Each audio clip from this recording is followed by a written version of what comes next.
As the fighting in Sudan enters its sixth week, it is forcing hundreds of thousands of people to flee their homes. According to a new report from the United Nations International Organization for Migration, more than 1 million people have been displaced in Sudan. More than 300,000 have fled to neighboring countries, 80,000 of them to Chad, where CNN correspondent Larry Madoa reports for us tonight. It's a report you'll only see on CNN.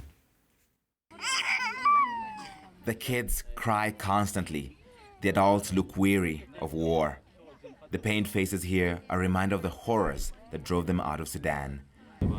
At this refugee camp across the border in Chad, sadness stalks almost everyone. As fighting intensified in Sudan's western Darfur region, they had to run or risk getting killed.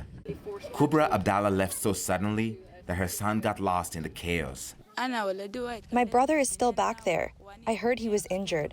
I was forced to come to Chad to seek safety. Would you go back to Sudan? No. The only reason I will go back is to bring my child and my brother here. There has been too much insecurity for too long. Because of decades of conflict in Sudan, many of these refugees had already been internally displaced several times. Mastura Ishaq is 22, but hasn't known a permanent home for most of her life. I'm worried about all the people we left behind, especially my mother, who could not cross the border. I keep asking myself how I can get her to Chad. I noticed they're mostly women and children here. Where are the men from Sudan? The men told us to take the children and cross the border so they can stay behind to defend themselves and our property if necessary. The UN's refugee agency says close to 90% of new arrivals in Chad from Sudan are women and children, many so traumatized that they will need a lot of support to heal. We had expected to meet refugees as they arrived in the border town of Kufron, right across from Sudan. But just before we arrived, it was hit by a rocket. That is why refugees are being moved away from border towns to places like this in Gaga. CNN traveled with USAID Administrator Samantha Power to eastern Chad. The US is giving more than $100 million to support the over 1 million people displaced by the war across Sudan and in neighboring countries.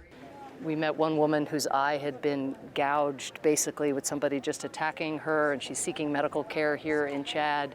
Horrific violence, which triggers, for so many of these people, also memories of previous horrific violence. It's a full circle moment for her. She was in Chad in 2004, writing in The New Yorker about Sudanese civilians fleeing the Janjaweed militia in Darfur. You talk to them, you feel like you're in a time warp because they're describing Janjaweed coming in with their knives and their machetes, killing people, raping women.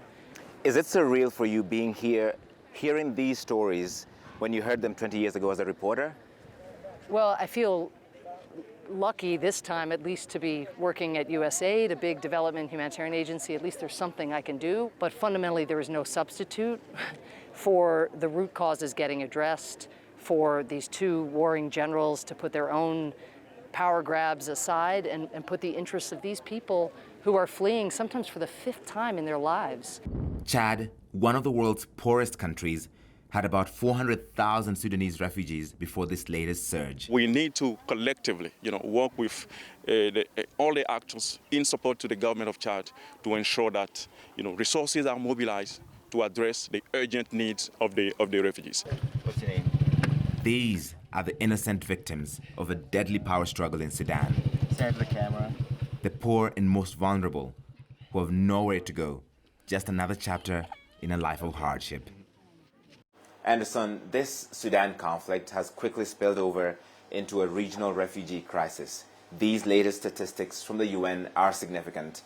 1.3 million people displaced, mostly in Sudan, but over 300,000 have crossed into neighboring countries like Egypt and Chad.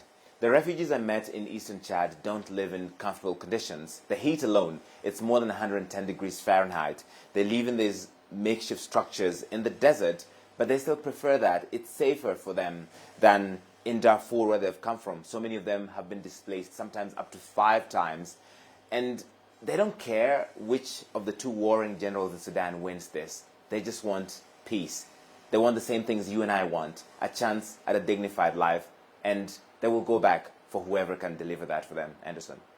Larry Madoa reporting. Thank you.